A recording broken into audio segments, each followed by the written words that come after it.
என்னை கொண்டு தேவனுக்கு தேவ ராஜ்யத்திற்கு என்ன பிரயோஜனம் என்பதை தான் நாம் நினைவில் கொள்ள வேண்டும். ஆண்டவர் இந்த பூமியில என்னை உயிரோடு வைத்திருக்கிறார், என்னை ரட்சித்திருக்கிறார். என்னால் என் தேவனுக்கு, என் தேவ ராஜ்யத்துக்கு, தேவ மகிமைக்கு, தேவ சித்தத்தை நிறைவேற்ற ஆண்டவர் என்னை பார்வையாளனாய் அல்ல, பங்காளனாய் கர்த்தர் என்னை பயன்படுத்துவாராக. ஆமென்.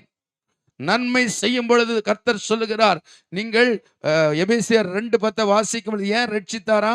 ஏனெனில் நற்கிரிகளை செய்கிறதற்கு நாம் கிறிஸ்து இயேசுக்குள் சிருஷ்டிக்கப்பட்டு, அப்ப கிறிஸ்து இயேசுக்குள் சிருஷ்டிக்கப்பட்டது ரட்சிக்கப்பட்டு தேவனுடைய செய்கையாக இருக்க அவைகளில் நாம் நடக்கும்படி அவர் முன்னதாக அவைகளை ஆயத்தம் பண்ணி இருக்கிறார்.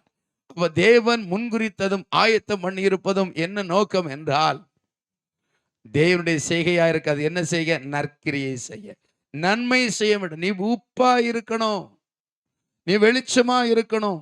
இருளில் இருக்கிறவர்களுக்கு, இருளில் இருக்கிறவர்கள் பெரிய வெளிச்சத்தை கண்டார்கள். ஆம், கவலை என்கிற இருள், கண்ணீர் என்கிற இருள், சாபம் என்கிற இருள், பாவம் என்கிற இருள், தரித்திரம் என்கிற இருள், பில்லிசனியம் என்கிற இருள், இப்படிப்பட்ட பல இருளுக்குள் இருக்கிற ஆத்துமாக்களுக்கு நீ வெளிச்சத்தை, இயேசுவை, ஒளியை, வார்த்தையை கொடுக்கிற தேவ பிள்ளையாக இருக்க வேண்டும். நன்மை செய்ய வேண்டும்.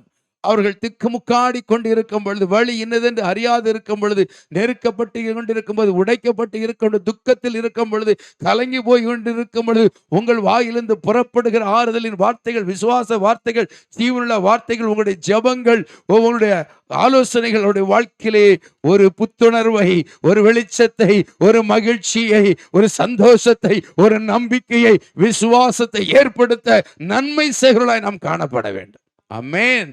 விடுதலை ஆக்குங்கள், நீங்களும் விடுதலை ஆவீர்கள்.